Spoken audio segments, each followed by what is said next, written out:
All right, so far the bees seem very content and calm. They're not even buzzing right now with all the smoke that I've been playing with here. So we've got, I'm gonna go ahead and crack the hive.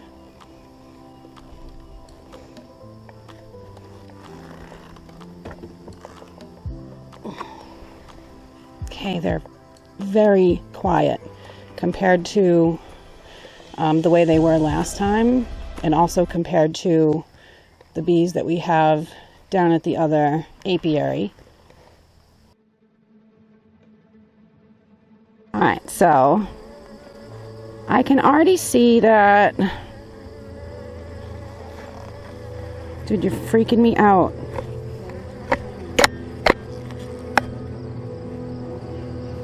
Yep.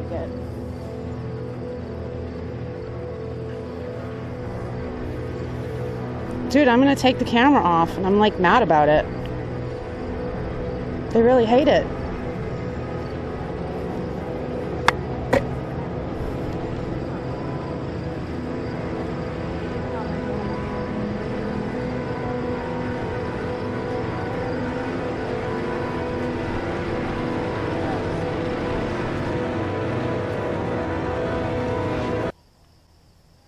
I can barely hear them. Smoke is really getting to me. All right, I'm gonna crack the honey super off.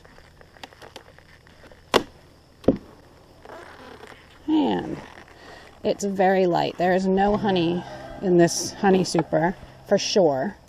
It's very light. All right, here is our brood box.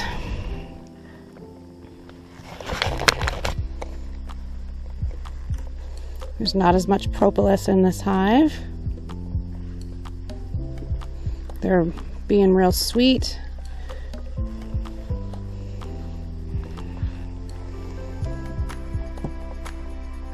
Okay, so let's go ahead and pop open.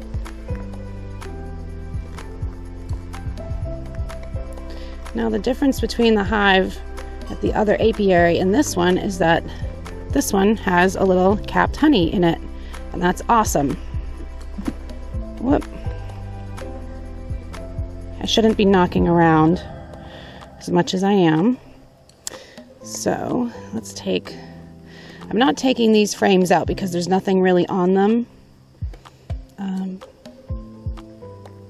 But this definitely has some honey on it.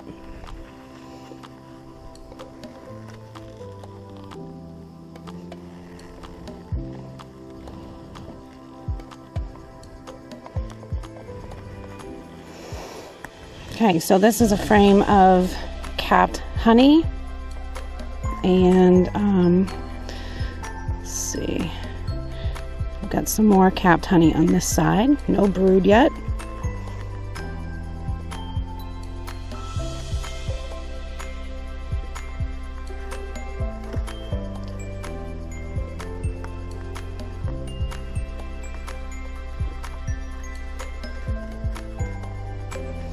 Alright, so next frame. Now this is where we had put the queen. You can see the indent here and here from where her queen box was.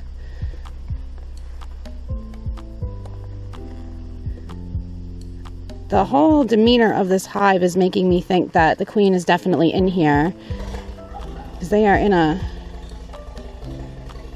pretty good mood.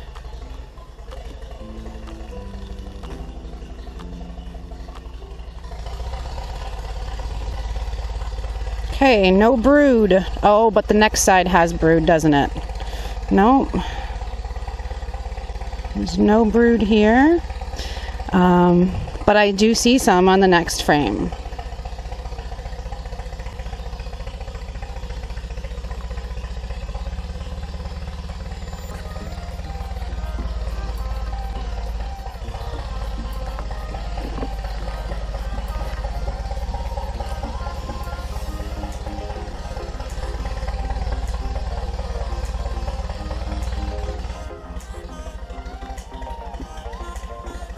Just gonna use a little smoke here.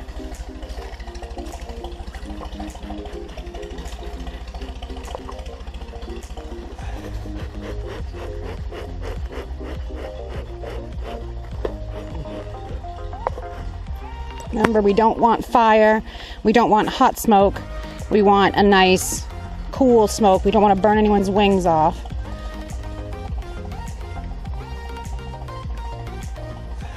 So,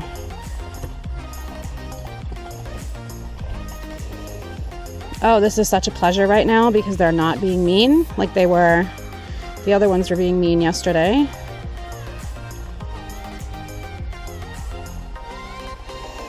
Oh my, yes. Okay, it's getting some good light here. That's a lot of brood. That is a lot of brood. Okay, we're not going to keep it out for very long. We've got some honey in the corners. How beautiful is this? How beautiful is this? I see eggs, I see larvae. Oh yeah, so I'm tempted to not go in much further. You know my policy. Easy does it on the bees. We don't need to be in there doing much at all. So I think my diagnosis on this bee, I'm going to close this up.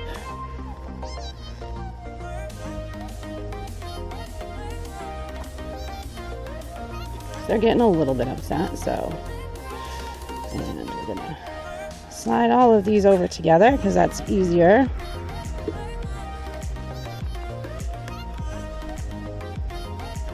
Got some dudes that are mad at me. That's all right. Okay. And there's our last frame again. Alright, so let's press it all the way in here. Get the ant out of there. Give it a little push from this side. I'm really pleased with this. This is great. Great news. So what we need to do now is just get them through the dearth. Alright, I got some angry bees around me, so I'm going to take a second here. Alright, so I'm going to go ahead and put this up on here. Now, I was going to put some frames of honey into this box, but I'm not actually going to do that now. I'm going to go ahead and let it ride and just put a feeder inside instead.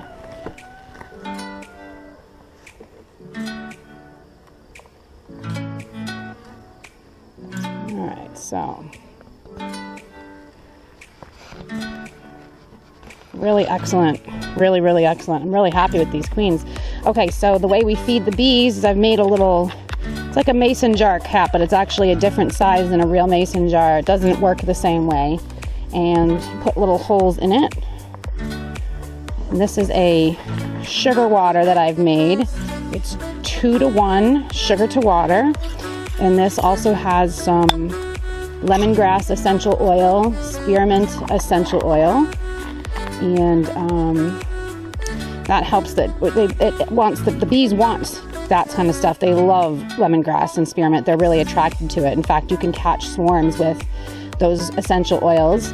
This I've also used chamomile tea and thyme leaves in it as well, because those are also beneficial things for bees. You see them floating in there.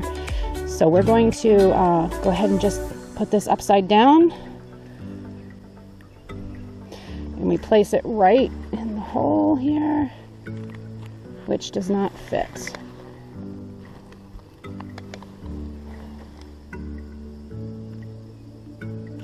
I'm going to leave it just like that. And we have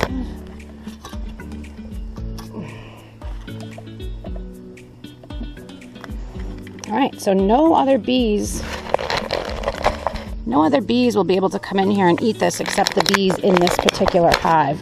And this helps prevent robbing from hive to hive, because we don't want to encourage that type of behavior. The other ways you would feed these bees is you could put little pools of honey in this empty space and cover it with some honey cappings, or you could feed them with the sugar water in the front of the hive with a Boardman feeder. We call it a Boardman feeder. And yeah, you'd put it right here in the front, but that can also attract hornets and yellow jackets and things like that. So I prefer to now feed it inside, and these guys are now going to have a little bit of sustenance to at least get them through this period of time where nothing is really flowering anymore. Everything's starting to come to fruition. If it was, you know, a peach blossom, it's going to be peaches now, or coffee would be coffee now, and, you know, the ground cherry blossoms are obviously now ground cherries. They're beautiful. So all those things that, you know, there are some flowers out there, but this is why we call it the dearth of from the flowers. So there's not a lot of nectar going around right now. So I'm really, really pleased with this hive. Let me get out of here so I can do this. All right, wow. What a bee check that was. Now I know that probably doesn't seem like it was extraordinary to anybody else except for me, but wow, that was awesome. I'm really excited about the way that that hive looked, and I'm glad that I'm taking the steps to ensure that they get through the winter this year, because I think they have a really good chance. These queens are amazing. I hope that if the bees go through to next year, I'm going to try for the first time maybe to graft some queens from this stock, because she has got an amazing brood pattern. I mean, she's just solidly laying across, just bam, bam, bam. There's just a solid row of brood. And honestly, I haven't seen that in any of my hives since my first hive that I had. That did actually get through the winter in 2014. So I'm really excited right now. Very excited. I'm all sweaty and like shaking, because I'm always nervous when I get done with the bees, because I am allergic to them. So so now I'm going to have to monitor that hive because I've got food in it, and I'm going to have to check it daily to see how much they've eaten, how much they're putting away. I think it's great. There's a little bit more honey in this hive, which is a little bit further north than in the southern apiary hive at my friend Judy and Carrie's house, probably because we fruit and flower a couple of weeks after everybody else does. We're just a little bit higher of an elevation, so that could be what's going on, and maybe the dearth is hitting us a little later, although I think at this point they should have a little more honey in there, and that's why I decided to go ahead and feed them. And to be really beneficial right now, just to help them get through this time until we get to the great September nectar flow with all the ragweed and the knotweed and all the different weeds that are around. So I am now going to head down to Judy's hive and bring some bee food down there so that we can feed those bees, because those bees really had no honey in the hive to speak of. There was a couple of pockets here and there, but other than that, it was non-existent. So I am going to bring some frames of honey down with me to put into those hives so that they're eating honey. And this is fall honey. It's not spring honey, so it's better for them to eat at this time of year because we're going into fall. The difference is that the nectar has a little bit more heft to it. It's a little bit thicker, and it requires a little bit less fanning of the nectar to make actual honey. Whereas in the spring, the nectar is a little bit thinner and a little bit lighter and takes a little bit longer. So we want to try and compress that time down so they can put as much into the hive as possible. In northern New Hampshire, where we live, we purpose to have at least between 75, or I really say like 80 and 100 pounds of honey inside the hive for the entire winter, and that's before we take anything. So if there's 100 pounds of honey in that hive, then that's it. We don't go near it. If there's a little bit more than that, then maybe we'll think about it. So again, I'm not keeping bees just for the honey. I really want the pollination experience, and I really just enjoy insects in general, and I love watching multi-generations hatch in a small time frame. So let's go ahead, let's get down to Judy's and go and see how they're doing. Let's get some frames of honey in there so that they can start a good feeding program and get some honey.